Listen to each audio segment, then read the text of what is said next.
ईव्हीएमच्या कृपेने मिळालेलं बहुमत आणि त्या बहुमतानंतर आत्ता सरकार स्थापनेसाठी सुरू असलेली रस्सीखेच, ज्या प्राणांतिक तडफेने एकनाथ शिंदे साम दाम दंडभेद,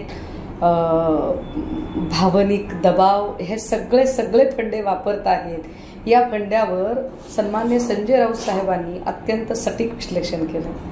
पण यावर गुलाब पाटील असं म्हणत आहेत की नाही, राऊत साहेबांना तर आगीत तेल टाकायची सवय आहे.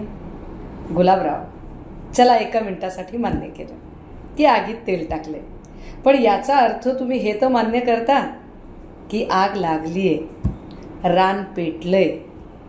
गुलाबराव, आता जर इतकं रान पेटलेलंच आहे तर 5 तारखेच्या आधी काहीही करून ते विझवण्याचे प्रयत्न करा. अन्यथा ज्यांच्या जीवावर सुरत गुवाहाटी फिरायला गेला होतात तेच लोक तुमच्या गळ्याभोवती ईडीचा दोरखंड आवळताना जराही मागे कचरणार नाहीत. बाकी काही नाही, बहीण म्हणून काळजी वाटली